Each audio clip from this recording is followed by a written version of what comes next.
ELISE top sounds like an uncommon pick for sure, since why should you play a burst mage on this lane full of tanks and bruisers?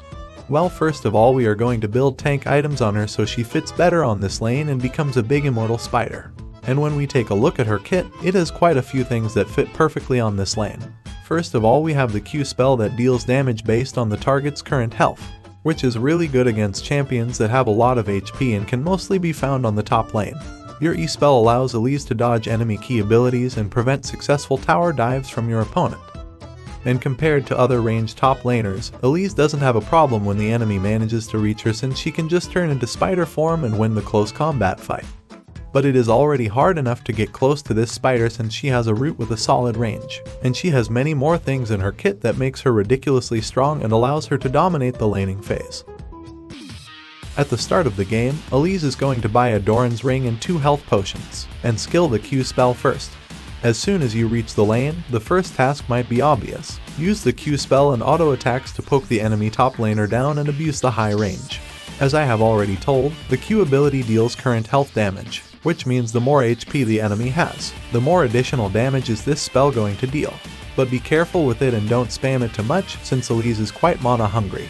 Make more use of her auto attacks that are also going to deal more damage, since we have Grasp as our rune. It can easily be procced thanks to the range advantage. Just make sure that the enemy doesn't come too close or else you will get into a lot of trouble. At level 2, ELISE is going to put the next skill point into the E spell, which provides this champion with more safety against a sudden engage of your opponent, because she can now spit out a cocoon that stuns the enemy for 1.6 seconds, giving you now enough time to run away.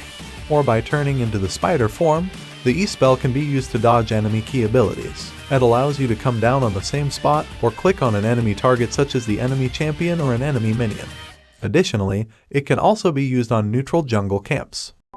Last but not least, ELISE puts her last skill point into the W spell, which is a great poking tool. She basically sends out a spider towards a specific direction, and after a while it will target an enemy or the enemy minion wave. The handy thing about this spell is that it can lock a target and chase them down for a bit, becoming an annoying poking tool the enemy can barely avoid getting hit by it. So ELISE has just gained another spell to drain the enemy top laner's health bar. At this stage of the game, ELISE is clearly stronger than her laning opponent. Due to the fact that her ultimate is the transformation into the spider form, this champion can already make use of all of her spells pre-level 6, and is thus capable to make use of her all-in combo at this stage of the game. First of all, you are going to stun the enemy with the E spell. Then you are going to poke them down with the Q ability in order to make use of the max HP drain. After that, send out the damage spider and transform yourself into the spider. Now make use of the spider form Q spell, which is a bite that will send all your spiders towards the enemy to deal some damage, and attack them with some basic attacks, since the W spell increases your attack speed. This can all be done while your laning opponent is stunned, and when he tries to trade back, just make use of the E spell and disengage. This is how you are going to outtrade most of the enemy top laners. The other option would be to poke the enemy down throughout the whole laning phase and engage on them when they are starting to get low on HP. When you are confident, ELISE can use the disappearing spell as an engage tool, deal damage with the spider form, and finish the enemy off with the range abilities. As you can see, the spider form gives you so many options, since you can make use of 6 different abilities while the enemy can only use 3. But there are also a lot of different benefits for ELISE staying in that form. First of all, ELISE is very mana hungry, so what I like to do is buy a tier at the first back port just to make the poking part during the laning phase easier. But did you know even when you ran out of mana, ELISE can still make use of her spells during the spider form, since they don't need any mana, so you can still stick to the lane even when you run out of it.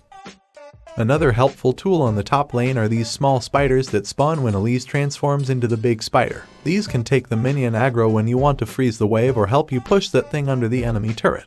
And you will also be surprised how strong ELISE is in her spider form, even against top laners with high base stats. As soon as you hit level 6, you need to be aware of the enemy ultimates. But that's not a big deal at all, since you can dodge most abilities anyway by flying upwards and wait until the ult effect is over. And even during ganks can this spell be useful, since it allows you to dodge CC spells and teleport to the minion wave in order to gain some distance towards the attackers. So it's pretty hard to catch this champion. But as the game moves on, ELISE loses more and more of her strength, since this is an early game champion. You won't be able to win the 1v1 fights against the enemy top laner anymore, and since we are going to build tank items on her, the assassin playstyle doesn't work that well.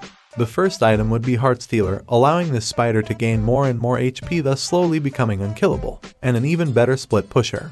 Her W spell gives her additional attack speed, and combined with Demolish, turrets are going to melt away like butter. The wave clear problem can be solved by purchasing the item Titanic Hydra. But ELISE will still find herself in a lot of teamfights where she can try to lock down the enemy hyper carry and force the enemy team to focus all their damage on her. And even that she can easily dodge by just pressing E, which is just like having a free Zhonya's with a way shorter cooldown. Here are the build and runes for ELISE top.